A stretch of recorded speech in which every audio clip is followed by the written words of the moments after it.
வணக்கம். ஆகாஷவாணி.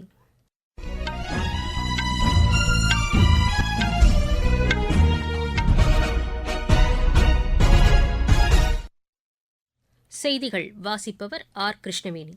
தலைப்புச் செய்திகள். மத்திய பட்ஜெட்டில் இடம்பெற வேண்டிய முக்கிய அம்சங்கள் குறித்து பல்துறை வல்லுநர்களுடன் பிரதமர் திரு நரேந்திர மோடி இன்று ஆலோசனை நடத்தினார். குடும்ப கட்டுப்பாடு திட்டங்களை நடைமுறைப்படுத்துவதை மத்திய மாநில அரசுகள் உறுதி செய்ய வேண்டும் என்று மத்திய அமைச்சர் திரு ஜே.பி. நட்டா வலியுறுத்தியுள்ளார். பொருளாதார வளர்ச்சியை ஊக்குவிக்கும் வகையில் நாட்டின் பெரிய துறைமுகங்கள் மேம்படுத்தப்பட்டுள்ளதாக மத்திய அமைச்சர் திரு சர்பானந்தா சோனாவால் தெரிவித்துள்ளார். இலங்கை கடற்படையினரால் கைது செய்யப்பட்டுள்ள தமிழக மீனவர்களை விடுவிக்க உடனடி நடவடிக்கை எடுக்குமாறு மத்திய அரசை முதலமைச்சர் திரு மு.க.ஸ்டாலின் வலியுறுத்தியுள்ளார்.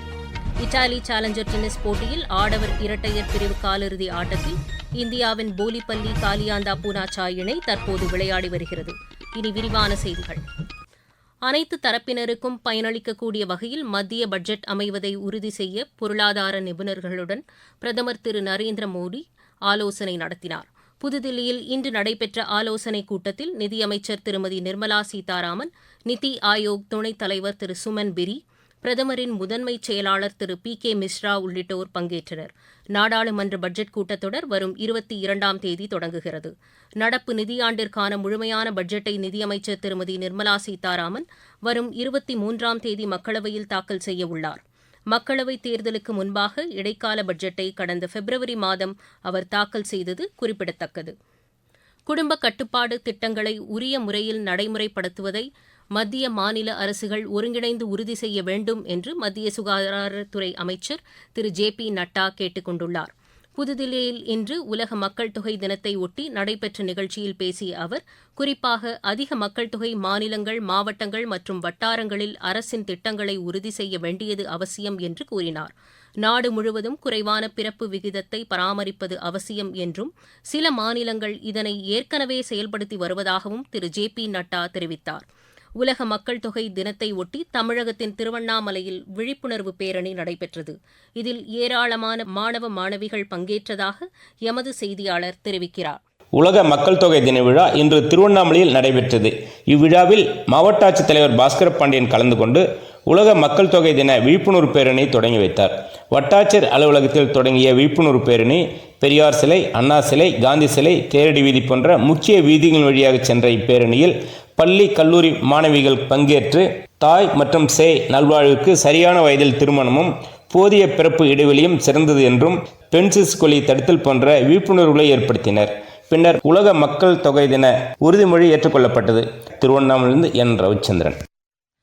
பொருளாதார வளர்ச்சியை ஊக்குவிக்கும் வகையில் நாட்டின் பெரிய துறைமுகங்கள் மேம்படுத்தப்பட்டுள்ளதாக மத்திய கப்பல் போக்குவரத்துத்துறை அமைச்சர் திரு சர்பானந்தா சோனாவால் தெரிவித்துள்ளார். கேரள மாநிலம் விழிஞ்சம் துறைமுகத்தில் கலங்கரை விளக்க சுற்றுலாவை மேம்படுத்துவது தொடர்பான கூட்டத்தில் இன்று அவர் பங்கேற்று பேசினார். கடல்சார் நடவடிக்கைகளில் இந்தியாவை முன்னணி நாடாக மாற்ற மத்திய அரசு பல்வேறு திட்டங்களை செயல்படுத்தி வருவதாக அவர் கூறினார். கலங்கரை விளக்க சுற்றுலாவை ஊக்குவிக்க நடவடிக்கைகள் எடுக்கப்பட்டு வருவதாக திரு சர்பானந்தா சோனாவால் தெரிவித்தார். தில்லியில் ஆம் ஆத்மி தலைமையிலான அரசு மக்களுக்கு அளித்த வாக்குறுதிகளை நிறைவேற்ற தவறிவிட்டதாக மத்திய தகவல் ஒலிபரப்புத்துறை அமைச்சர் திரு அஸ்வினி வைஷ்ணவ் குறை கூறியுள்ளார். புதுதில்லியில் செய்தியாளர்களிடம் பேசிய அவர், மக்களுக்கு தேவையான குடிநீரை வழங்குவதற்கு பதிலாக மதுபான கொள்கை முறைகேட்டில் முதலமைச்சர் திரு அரவிந்த் கெஜ்ரிவால் அக்கறை காட்டியதாக குறிப்பிட்டார். அந்த முறைகேடு தொடர்பான குற்றப்பத்திரிகையில் அனைத்து உண்மைகளும் வெளிப்பட்டிருப்பதாகவும் திரு அஸ்வினி வைஷ்ணவ் குற்றம் சாட்டினார். இதனிடையே தில்லி மதுபான கொள்கை முறைகேடு தொடர்பான குற்றப்பத்திரிகையில் முதலமைச்சர் திரு அரவிந்த் கெஜ்ரிவாலின் பெயர் சேர்க்கப்பட்டுள்ளதை அடுத்து அவர் பதவி விலக வேண்டும் என்று தில்லி பிஜேபி நாடாளுமன்ற உறுப்பினர் திரு மனோஜ் திவாரி வலியுறுத்தினார்.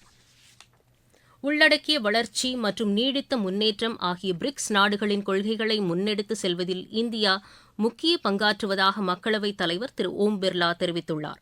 ரஷ்யாவின் செயின்ட் பீட்டர்ஸ்பர்கில் 10வது பிரிக்ஸ் நாடுகளின் நாடாளுமன்ற குழு கூட்டத்தில் இந்திய குழுவிற்கு தலைமையேற்று சென்றுள்ள அவர் அதன் முதலாவது கூட்டத்தில் உரையாற்றினார். அண்மையில் இந்தியாவில் முடிவடைந்த மக்களவைத் தேர்தலில் 65 கோடி பேர் வாக்களித்ததை அவர் சுட்டிக்காட்டினார். 2வது முறையாக தம்மை மக்களவைத் தலைவராக தேர்ந்தெடுத்தது தமக்கு கிடைத்த நல்வாய்ப்பு என்றும் அவர் பெருமிதம் தெரிவித்தார். பிரிக்ஸ் நாடாளுமன்ற குழுவில் இணைந்துள்ள புதிய உறுப்பு நாடுகளை வரவேற்பதாகவும் திரு ஓம் பிர்லா குறிப்பிட்டார். பிம்ஸ்டெக் நாடுகளிடையே வர்த்தக ஒத்துழைப்பு மற்றும் கட்டமைப்பு உள்ளிட்ட துறைகளில் இணைந்து செயல்பட முடிவெடுக்கப்படும் என்று வெளியுறவுத்துறை அமைச்சர் திரு எஸ். ஜெய்சங்கர் கூறியுள்ளார். புதுதில்லியில் இன்று இந்த நாடுகளின் வெளியுறவு அமைச்சர்கள் நிலையிலான கூட்டத்தில் அவர் தொடக்க உரையாற்றினார். புதிய திட்டங்களை வகுப்பதில் இந்த ஆலோசனைக் கூட்டம் உதவியாக அமையும் என்றும் அவர் குறிப்பிட்டார். சுகாதாரம், விண்வெளி, டிஜிட்டல் கட்டமைப்பு உள்ளிட்ட துறைகளில் பிம்ஸ்டெக் நாடுகள் இணைந்து செயல்படுவது குறித்து இந்த கூட்டத்தில் தீர்வு காணப்படும் என்று திரு ஜெய்சங்கர் நம்பிக்கை தெரிவித்தார். நீங்கள் கேட்டுக்கொண்டிருப்பது ஆகாஷவாணியின் செய்தி அறிக்கை. புதிய குற்றவியல் சட்டங்களின் சிறப்பம்சங்கள். முதல் தகவல் அறிக்கையை எல்லை வரையறையின்றி எந்தவொரு காவல் நிலையத்திலும் பதிவு செய்யும் வசதி. 6 வகை சிறிய குற்றங்களுக்கு தண்டனையாக சமூக சேவை. பெண் குழந்தைகளுக்கு எதிரான பாலியல் வன்கொடுமையில் ஈடுபடுவோருக்கு ஆயுள் தண்டனை அல்லது மரண தண்டனை விதிப்பதற்கான பிரிவுகள். டிஜிட்டல் ஆவணங்களை சாட்சியங்களாக சேர்த்துக் கொள்ளவும் வகை செய்யப்பட்டுள்ளது.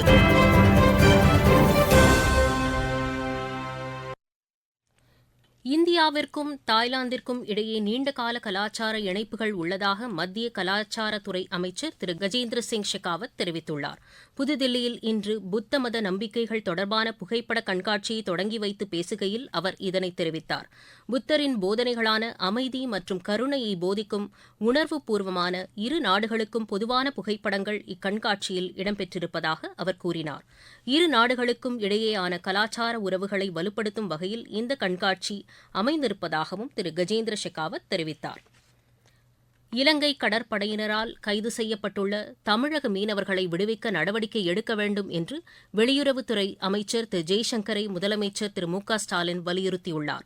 இது தொடர்பாக அவர் எழுதியுள்ள கடிதத்தில் தற்போது 80 மீனவர்களும் 173 மீன்பிடி படகுகளில் இலங்கை வசம் உள்ளதாக குறிப்பிட்டுள்ளார். மீனவர்கள் இதுபோன்று சிறைப்பிடிக்கப்படுவது அவர்களது வாழ்வாதாரத்தை பாதிப்பதாக அவர் கூறியுள்ளார். இந்த விவகாரத்தில் வெளியுறவுத்துறை வலுவான முயற்சிகளை உடனடியாக மேற்கொண்டு இலங்கை சிறைகளில் உள்ள தமிழக மீனவர்களையும் அவர்களது படகுகளையும் மீட்க வேண்டுமென்று திரு மு க ஸ்டாலின் கேட்டுக் கொண்டுள்ளார்.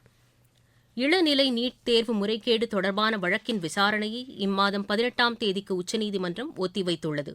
மத்திய அரசு மற்றும் தேசிய தேர்வு முகமை ஆகியவை தாக்கல் செய்துள்ள மனுக்களுக்கு மனுதாரர்கள் பதிலளிக்க ஏதுவாக விசாரணை ஒத்திவைக்கப்பட்டுள்ளதாக தலைமை நீதிபதி திரு சந்திரசூட் தலைமையிலான அமர்வு உத்தரவிட்டது. கடந்த 10 ஆண்டுகளில் 12 கோடியே 50 லட்சம் வேலை வாய்ப்புகள் உருவாக்கப்பட்டிருப்பதாக பிஜேபி தெரிவித்துள்ளது. புதுதில்லியில் இன்று செய்தியாளர்களிடம் பேசிய பிஜேபி செய்தி தொடர்பாளர் திரு சையத் சஃபார் இஸ்லாம், இதன் மூலம் உலக அளவில் வேலைவாய்ப்பை உருவாக்கும் உலகின் மிகச்சிறந்த நாடுகளில் ஒன்றாக இந்தியா உயர்ந்துள்ளது என்று கூறினார். காங்கிரஸ் தலைமையிலான ஐக்கிய முற்போக்கு கூட்டணியின் 10 ஆண்டு கால ஆட்சியில் 2 கோடியே 90 லட்சம் வேலைவாய்ப்புகள் மட்டுமே உருவாக்கப்பட்டதாக அவர் தெரிவித்தார். உச்சநீதிமன்றத்தின் சேவையை தரமானதாக மேம்படுத்த பன்னோக்கு சேவை மையம் உதவும் என்று தலைமை நீதிபதி டி.ஒய். சந்திரசூட் தெரிவித்துள்ளார். உச்சநீதிமன்ற வளாகத்தில் இன்று அந்த மையத்தை திறந்து வைத்து பேசிய அவர், புதிய மையம் வழக்கறிஞர்கள் தங்களின் வழக்குகள் தொடர்பான அனைத்து ஆவணங்களையும் முறைப்படுத்த உதவும் என்றும் கூறினார். நாட்டின் வடகிழக்கு மாநிலங்களில் அடுத்த 2 நாட்களுக்கு கன முதல் மிக கனமழை வரை பெய்யக்கூடும் என்று வானிலை ஆய்வு மையம் தெரிவித்துள்ளது. கொங்கன் மற்றும் கோவா பகுதிகளிலும் மகாராஷ்டிரா, கர்நாடக மாநிலங்களிலும் நாளை முதல் வரும் 15ஆம் தேதி வரை மிக கனமழை பெய்ய வாய்ப்புள்ளதாக வானிலை மைய அறிக்கை தெரிவிக்கிறது. இதனிடையே தமிழகத்தின் பல்வேறு பகுதிகளில் அடுத்த 3 நாட்களுக்கு லேசானது முதல் மிதமான மழைக்கு வாய்ப்புள்ளதாக சென்னை வானிலை ஆய்வு மையம் தெரிவித்துள்ளது. இத்தாலி சேலஞ்சர் டென்னிஸ் போட்டியில் ஆடவர் இரட்டையர் பிரிவு காலிறுதி ஆட்டத்தில் இந்தியாவின் போலிப்பள்ளி காலியாந்தா பூனாச்சா இணை தற்போது விளையாடி வருகிறது. விம்பிள்டன் டென்னிஸ் போட்டியில் மகளிர் ஒற்றையர் பிரிவு அரையிறுதி ஆட்டம் இன்று நடைபெறவுள்ளது. ஆடவர் ஒற்றையர் பிரிவு அரையிறுதிப் போட்டிக்கு முன்னணி வீரர் நோவாக் ஜோகோவிச் முன்னேறியுள்ளார். மீண்டும் தலைப்புச் செய்திகள். மத்திய பட்ஜெட்டில் இடம்பெற வேண்டிய முக்கிய அம்சங்கள் குறித்து பல்துறை வல்லுநர்களுடன் பிரதமர் திரு நரேந்திர மோடி இன்று ஆலோசனை நடத்தினார். குடும்ப கட்டுப்பாடு திட்டங்களை நடைமுறைப்படுத்துவதை மத்திய மாநில அரசுகள் உறுதி செய்ய வேண்டும் என்று மத்திய அமைச்சர் திரு ஜே.பி. நட்டா வலியுறுத்தியுள்ளார். பொருளாதார வளர்ச்சியை ஊக்குவிக்கும் வகையில் நாட்டின் பெரிய துறைமுகங்கள் மேம்படுத்தப்பட்டுள்ளதாக மத்திய அமைச்சர் திரு சர்பானந்தா சோனாவால் தெரிவித்துள்ளார். இலங்கை கடற்படையினரால் கைது செய்யப்பட்டுள்ள தமிழக மீனவர்களை விடுவிக்க உடனடி நடவடிக்கை எடுக்குமாறு மத்திய அரசை முதலமைச்சர் திரு மு க ஸ்டாலின் வலியுறுத்தியுள்ளார். இத்தாலி சேலஞ்சர் டென்னிஸ் போட்டியில் ஆடவர் இரட்டையர் பிரிவு காலிறுதி ஆட்டத்தில் இந்தியாவின் போலிப்பள்ளி காலியாந்தா பூனாச்சா இணை தற்போது விளையாடி வருகிறது. இத்துடன் செய்தி அறிக்கை நிறைவு பெற்றது.